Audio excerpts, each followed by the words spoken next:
అశేష భక్త కోటి పూజలు అందుకున్న వినాయకుడు గంగమ్మ ఒడికి చేరాడు.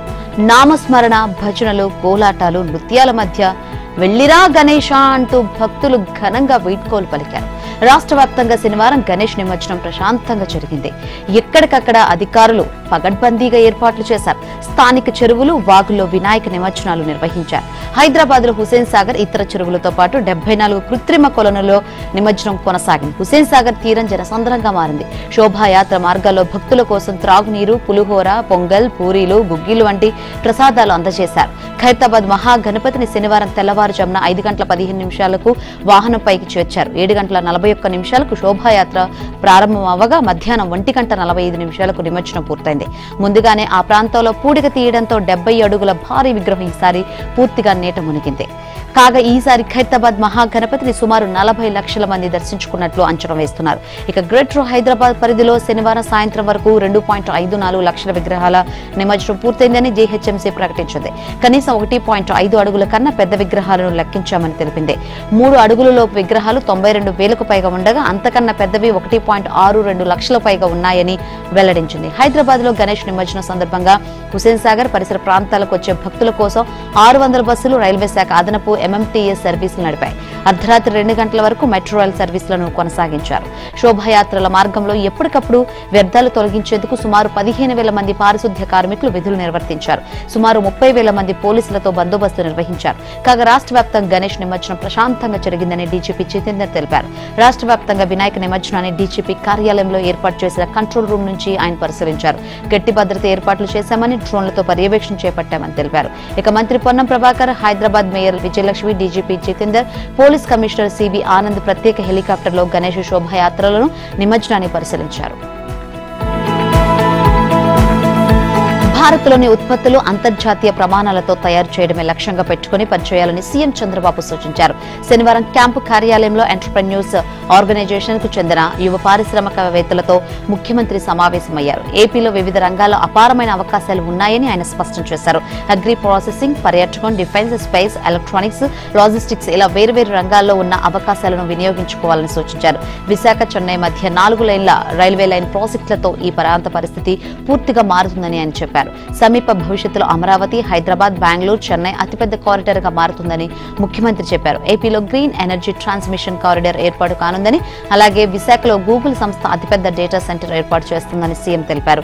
పరిశ్రమల ఏర్పాటుకు వీలుగా మౌలిక సదుపాయాలను కల్పిస్తున్నట్లు వెల్లడించారు. ప్రతి జిల్లా, నియోజకవర్గ కేంద్రాల్లో క్రీడలకు సంబంధించిన మౌలిక సదుపాయాలు, అంతర్జాతీయ ప్రమాణాలతో క్రీడా ప్రాంగణాలు ఏర్పాటు చేస్తామని, అలాగే పరిశ్రమలకు అవసరమైన నైపుణ్యం ఉన్న యువతను తయారు చేసేందుకు విద్యాశాఖ మంత్రి నారా లోకేష్ కృషి చేస్తున్నారని సీఎం తెలిపారు. ఎరువులు లేవంటూ జరుగుతున్న ఫేక్ ప్రచారాలను తిప్పికొట్టడంతో పాటు రైతాంగానికి భరోసా కల్పించే చర్యలు చేపట్టాలని జిల్లాల కలెక్టర్లు, ఎస్పీలు, వ్యవసాయ సీఎం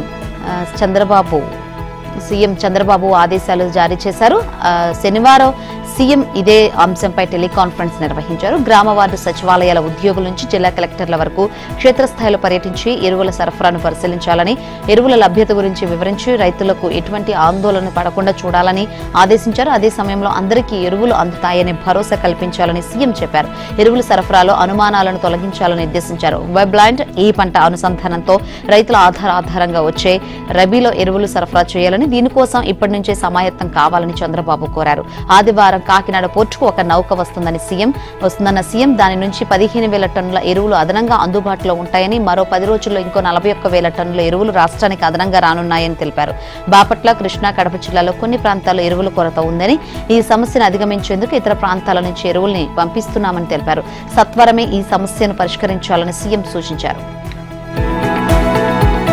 ఇకపై చదువు పూర్తయ్యాక కాకుండా చదువులో భాగంగానే జర్మన్, జపనీస్ లాంటి విదేశీ భాషలపై శిక్షణ ఇస్తామని మంత్రి లోకేష్ తెలిపారు. Society for employment generation and enterprise development in AP SEEDAP ద్వారా రాబోయే 10 ఏళ్లలో 50,000 మందికి ఉద్యోగ అవకాశాలు కల్పించడం లక్ష్యం అని చెప్పారు. ఇక SEEDAP, Indo Euro synchronization and German health care సహకారంతో జర్మనీలో హెల్త్ కేర్ విభాగంలో ఉద్యోగాలు సాధించిన 14 మంది రాష్ట్ర యువతీ యువకులు శనివారం ఉండవల్లిలోని నివాసంలో మంత్రిని కలిశారు. ఉద్యోగాలు సాధించిన వారిని లోకేష్ అభినందించారు. ఈ సందర్భంగా ఆయన మాట్లాడుతూ జర్మనీలో ఉద్యోగాల కోసం మొదటి బ్యాచ్ లో 171 మందికి శిక్షణ ఇవ్వగా వివిధ విభాగాల్లో 40 మంది ఎంపికయ్యారని, 14 మంది త్వరలోనే జర్మనీ వెళ్లబోతున్నారని లోకేష్ వివరించారు.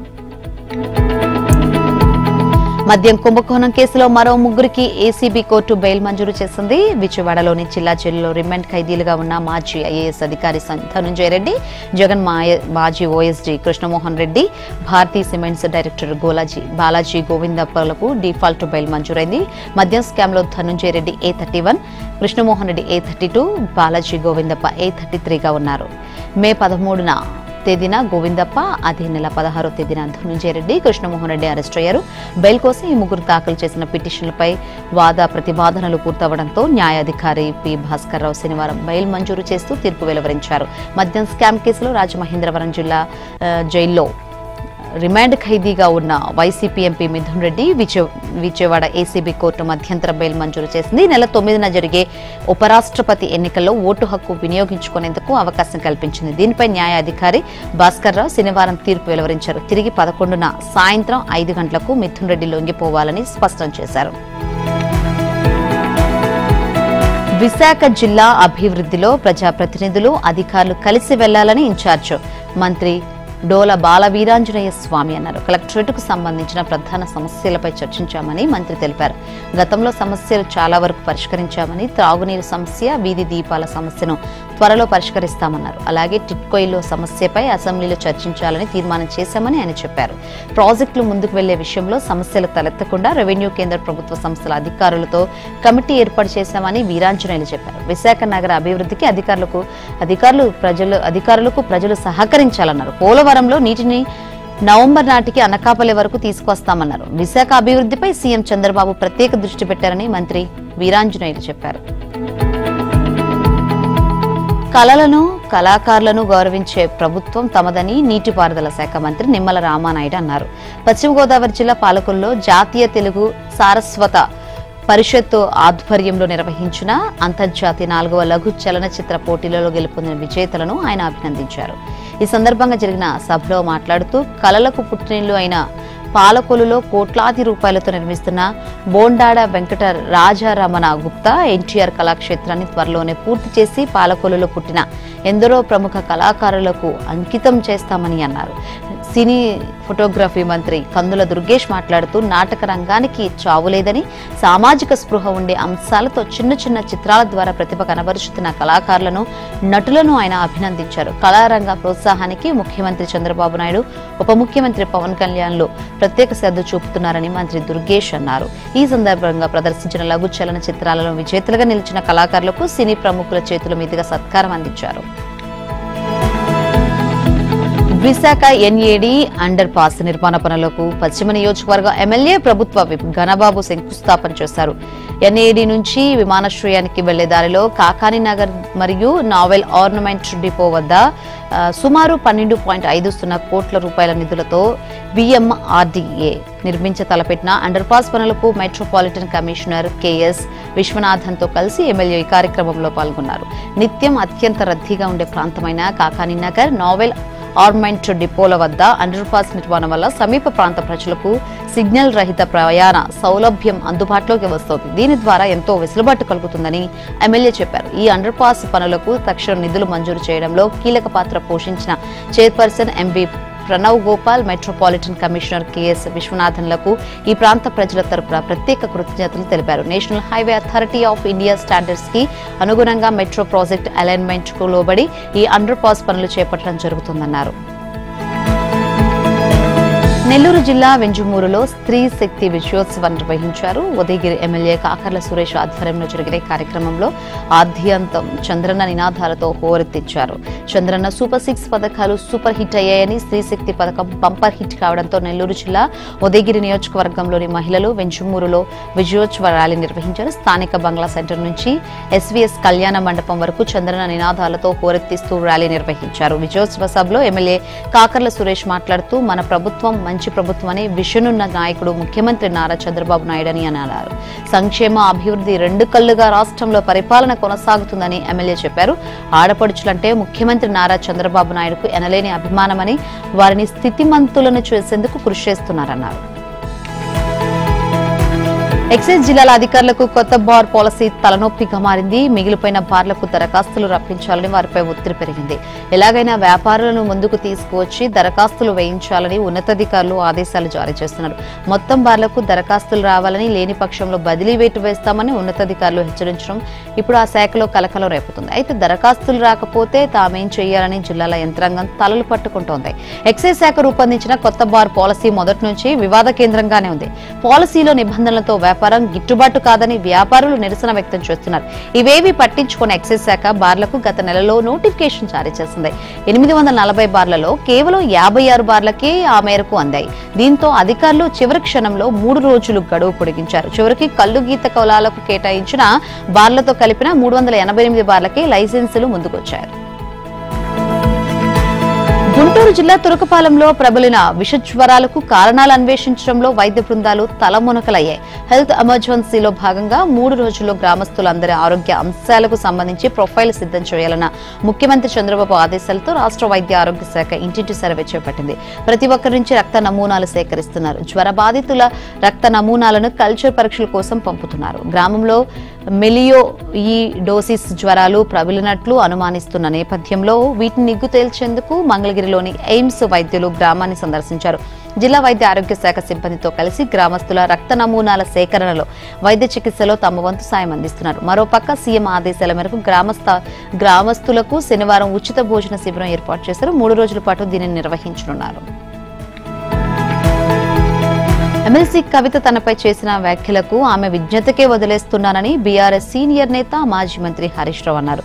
తన 25 ఏళ్ల రాజకీయ ప్రస్థానం తెలంగాణ ప్రజల ముందు ఒక తెరిచిన పుస్తకం వంటిదని, రాష్ట్ర సాధనలో తన నిబద్ధత అందరికీ తెలుసునని పేర్కొన్నారు. కవిత తనపై ఆరోపణలు చేసిన సమయంలో లండన్ పర్యటనలో ఉన్న హరీష్ రావు శనివారం ఉదయం హైదరాబాద్ కు తిరిగి వచ్చారు. కవిత చేసిన ఆరోపణలపైన స్పందించారు. కొంతకాలంగా మా పార్టీపై, నాపై కొందరు నాయకులు కొన్ని రాజకీయ పార్టీలు చేస్తున్న వ్యాఖ్యలనే కవిత కూడా చేశారని, ఎందుకు చేశారనేది వారి విజ్ఞతకే వదిలేస్తున్నానని హరీష్ రావు అన్నారు.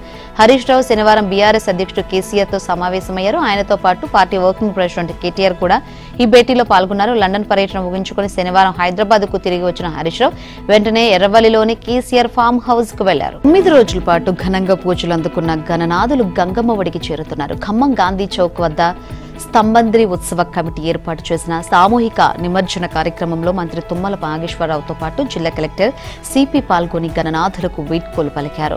మంత్రి తుమ్మల నాగేశ్వరరావు మాట్లాడుతూ గణనాథుని ఆశీస్సులతో ప్రజలందరూ సుఖ సంతోషాలతో ఉండాలని ఆకాంక్షించారు. రాష్ట్రంలోనే అన్ని జిల్లాల కంటే ఖమ్మం జిల్లా అభివృద్ధి పదంలో ముందుకెళ్లాలని ఆయన చెప్పారు. భక్తి శ్రద్ధలతో పూజించిన గణనాథుని నిమజ్జన కార్యక్రమాన్ని ప్రజలు సహకరించాలని, గణేష్ నిమజ్జన సందర్భంగా ప్రతిష్టమైన ఏర్పాట్లు చేసిన జిల్లా యంత్రాంగాన్ని మంత్రి తుమ్మల అభినందించారు. శోభాయాత్ర అనంతరం ఖమ్మం నగరంలోని కల్లొడ్డు, ప్రకాష్ నగర్ల వద్ద మున్నీరు వాడలో గణేష్ నిమజ్జన కార్యక్రమం నిర్వహించారు.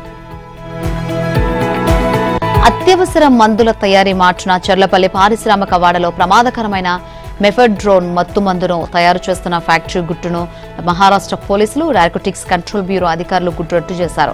భారీ ఎత్తున మెఫెడ్రోన్ మత్తు మందును స్వాధీనం చేసుకుని వేర్వేరు ప్రాంతాల్లో ఒక బంగ్లాదేశీ యువతి సహా 12 మందిని అరెస్ట్ చేశారు. ఆమె వద్ద 23.97 లక్షల విలువ గల 105 గ్రాముల మెఫెడ్రోన్ లభించింది. ఆమెను బంగ్లాదేశ్ కు చెందిన ఫాతిమా మురాద్ షేక్ అలియాస్ మల్లాగా గుర్తించారు.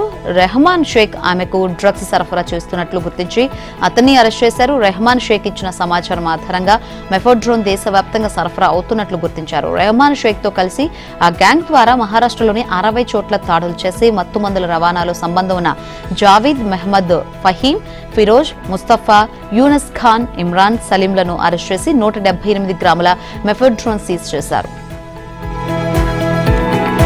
ఇవాళ రాత్రి ఏర్పడనున్న చంద్రగ్రహణం నేపథ్యంలో ఈ మధ్యాహ్నం 3:30 శ్రీవారి ఆలయాన్ని మూసివేస్తున్నట్టు టీటీడీ అదనపు ఈవో వెంకయ్య చౌదరి తెలిపారు. ఈ మధ్యాహ్నం 1:30 శ్రీవారి దర్శనాలు, స్వామివారికి కైంకర్యాలు, ఏకాంత సేవ తర్వాత మధ్యాహ్నం 3:30 ఆలయాన్ని మూసివేస్తామన్నారు. క్యూ లైన్లలో భక్తులు వేలాదిగా వేచి ఉన్న కారణంగా శనివారం మధ్యాహ్నం నుంచే సర్వదర్శనం భక్తులను క్యూ లైన్లోకి అనుమతించడం నిలిపివేశామన్నారు. సోమవారం తిరిగి ఉదయం 6 గంటల నుంచి భక్తులను క్యూ లైన్లోకి అనుమతిస్తామని, అప్పటి వరకు యాత్రీ సముదాయాల్లో భక్తులు వేచి ఉండాలని విజ్ఞప్తి చేశారు. దక్షిణ ఒడిశా ఉత్తరాంధ్రకు ఆనుకొని వాయువ్య పశ్చిమ మధ్య బంగాళాఖాతంలో శనివారం ఉపరితల ఆవర్తనం ఏర్పడింది. ఇది 2-3 రోజులు స్థిరంగా కొనసాగి ఆ తర్వాత అల్పపీడనంగా మారే అవకాశం ఉందని వాతావరణ నిపుణులు అంచనా వేస్తున్నారు. ఆవర్తన ప్రభావంతో ఉత్తర కోస్తాలో శనివారం పలు చోట్ల వర్షాలు కురిశాయి. రానున్న 2 రోజుల్లో కోస్తా రాయలసీమలో అక్కడక్కడ వర్షాలు కురుస్తాయని, దక్షిణ కోస్తాలో ఎండ తీవ్రత ఉంటుందని వాతావరణ శాఖ తెలిపింది. తమను 5 ఏళ్లుగా కంటికి రెప్పలా చూసుకుంటున్న ప్రిన్సిపల్ ధరావత్ రాజును డిప్యుటేషన్ పై పంపిస్తే పురుగుల మందు తాగుతామని, సార్ లేకుంటే పాఠశాలలో చదువుకోబోమని, టీసీలు ఇవ్వాలని విద్యార్థులు ఆందోళనకు దిగారు. శనివారం జనగామ జిల్లా స్టేషన్ ఘనపూర్ మండల కేంద్రంలోని గిరిజన ఆశ్రమ పాఠశాలలో ఈ ఘటన జరిగింది. పాఠశాల హాస్టల్లో ఉంటున్న ఓ టీచర్ విద్యార్థులతో పాలు కాయించడం, అంట్లు తోమించడంతో విచారణ జరిపిన ఉన్నతాధికారులు ప్రిన్సిపల్ రాజును డిప్యుటేషన్ పై అరేపల్లి గిరిజన బాలుర ఆశ్రమ పాఠశాలకు పంపించారు. ఈ విషయం తెలుసుకున్న విద్యార్థులు శనివారం మధ్యాహ్నం భోజనం చేయకుండా పాఠశాల గేట్ ఎదుట బైఠాయించారు. శ్రీ సత్యసాయి జిల్లా Hindupuram rural Tumukunta State Bank of India bank దోపిడీ కేసు రాష్ట్రంలో తీవ్ర సంచలనం రేపింది. తూముకుంట ఎస్బీఐలో 11 కోట్ల రూపాయల విలువ చేసే బంగారు ఆభరణంలో పాటు 37 లక్షల రూపాయల దోపిడీ దొంగలు కొల్లగొట్టి పోలీసులకు సవాల్ విసిరారు. ఈ కేసు ఛేదించడంలో పోలీసులు ప్రత్యేకంగా గాలిస్తున్నారు. ఈ నేపథ్యంలో బ్యాంకు దోపిడీ కేసులో పోలీసులు కొంత మేరకు పురోగతి సాధించారు. హర్యానాకు చెందిన మాజీ బీఎస్ఎఫ్ జవాన్ అనిల్ కుమార్ పర్వార్ అనే వ్యక్తిని అరెస్ట్ చేశారు. ఈ కేసు వివరాలను జిల్లా ఎస్పీ రత్న వెల్లడించారు. అనిల్ కుమార్ వద్ద నుంచి 2 కోట్ల విలువ చేసే 2 కేజీల బంగారు ఆభరణాలు, కారు, బైక్ ను స్వాధీనం చేసుకున్నారు. దూసుకుపోయే 350cc బైకులు ధరలు దిగివస్తున్నాయి. ఈ దసరా పండుగకు హై అండ్ శ్రేణిలో బైకులు కొనాలనుకునే వారికి జీఎస్టీ మినహాయింపులతో ధరలు అందుబాటులోకి వస్తున్నాయి. కుర్రకారు ఇష్టపడే బైకులలో 350cc బైకులకు ప్రత్యేక స్థానం ఉంది. జీఎస్టీ మినహాయింపుల ప్రకటనలో 350cc బైకుల ధరలు దిగి వస్తున్నాయి. ఇటీవల కేంద్ర మంత్రి నిర్మలా సీతారామన్ ప్రకటించిన జీఎస్టీ మినహాయింపుల మేరకు 350cc బైకులకు 28% నుంచి 18% తగ్గించినట్లు జరిగింది. దీంతో ఒకేసారి 10% మేర 350cc బైకుల ధరలు తగ్గబోతున్నాయి. 30,000 వరకు 350cc బైకుల ధరలు తగ్గనున్నాయి. దేశంలో నదులు ప్రమాదకర స్థాయిలో పోటెత్తుతున్న నేపథ్యంలో పలు రాష్ట్రాలకు తీవ్ర వరద ముప్పును పొంచి ఉందని కేంద్ర జల సంఘం హెచ్చరించింది. సిడబ్ల్యూసీ రోజువారీ వరద పరిస్థితి నివేదిక ప్రకారం 22 నదీ పర్యవేక్షణ కేంద్రాల వద్ద తీవ్ర వరద ప్రవాహం నమోదైంది. ఆ కేంద్రాలు 8 చొప్పున బీహార్, ఉత్తరప్రదేశ్ రాష్ట్రాల్లో 1 చొప్పున గుజరాత్, ఢిల్లీ, జార్ఖండ్, ఒడిశా, రాజస్థాన్, పశ్చిమ బెంగాల్ రాష్ట్రాల్లో ఉన్నాయి. అస్సాం, జమ్మూ కాశ్మీర్, ఒడిశా, ఆంధ్రప్రదేశ్, పశ్చిమ బెంగాల్లోని మరో 23 కేంద్రాల వద్ద సాధారణం కంటే ఎక్కువ నీటి ప్రవాహం ఉంది. కర్ణాటకలో 12, తెలంగాణలో 6, ఆంధ్రప్రదేశ్ లో 5 ప్రాజెక్టులకు ఇన్ఫ్లో ఎక్కువగా ఉంది. ఇతర రాష్ట్రాల్లో కూడా పలు ప్రాజెక్టులకు ఇన్ఫ్లో పెరుగుతుంది. వచ్చే 2 రోజుల పాటు గుజరాత్ లోని నర్మదా, తపతి, దమన్ గంగా, సబర్మతి నదుల్లో వరద కొనసాగనుంది.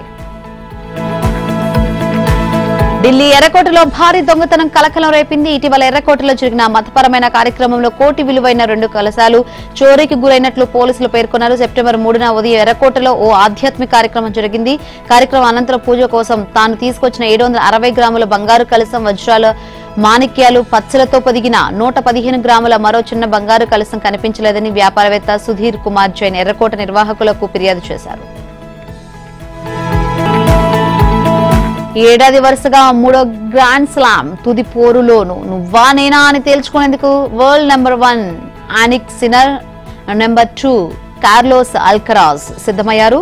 ఈ ఏడాది ఇప్పటికే ఫ్రెంచ్ ఓపెన్, వింబుల్డన్ ఫైనల్లో తలబడిన ఈ ఇద్దరు చెరో టోర్నీ నెగ్గారు. తాజాగా యుఎస్ ఓపెన్ టైటిల్ ఫైట్ లోనూ ఢీకొంటున్నారు. తద్వారా ఒకే సీజన్ లో 3 వరుస గ్రాండ్ స్లామ్స్ ఫైనల్లో తలపడుతున్న ఆటగాళ్లు సిన్నర్, అల్కరాజ్ రికార్డులకెక్కారు. ఇక ఇవాళ జరిగే అంతిమ పోర్లో విజేత ఎవరో తేలనుంది. డిఫెండింగ్ ఛాంపియన్ సిన్నర్ కిది వరుసగా 5వ గ్రాండ్ స్లామ్ ఫైనల్ కావడం విశేషం. ఇక రికార్డు స్థాయిలో 25వ గ్రాండ్ స్లామ్ కోసం ఎన్నాళ్ళుగానో వేచి చూస్తున్న 38 ఏళ్ల నోవాక్ జోకోవిచ్ కు మరోసారి భంగపాటే ఎదురైంది. శనివారం జరిగిన పురుషుల సింగిల్స్ సెమీఫైనల్లో స్పెయిన్ సంచలనం అల్కరాజ్ 6-4, 7-6, 6-2తో వరుస సెట్లలో మాజీ ఛాంపియన్ జోకోవిచ్ ను ఓడించారు. శనివారం జరిగిన యుఎస్ ఓపెన్ ఫైనల్లో అరీనా సబలెంకా తన 4వ గ్రాండ్ స్లామ్ టైటిల్ ను గెలుచుకుంది. అమెండా అనిసిమోవాపై 6-3, 7-6 తేడాతో విజయం సాధించింది. ప్రపంచ నెంబర్ 1 క్రీడాకారిణిగా తన హోదాను సుస్థిరం చేసుకుంది. 2012, 2014 వరకు సెరెనా విలియమ్స్ వరుసగా 3 టైటిల్స్ గెలిచిన తర్వాత సబలెంకా తన 3వ వరుస యుఎస్ ఓపెన్ ఫైనల్లో ఆడుతున్న మొదటి డిఫెండింగ్ ఛాంపియన్. ఆమె 4 గ్రాండ్ స్లామ్ ఛాంపియన్షిప్లు హార్డ్ కోర్టులోనే జరిగాయి.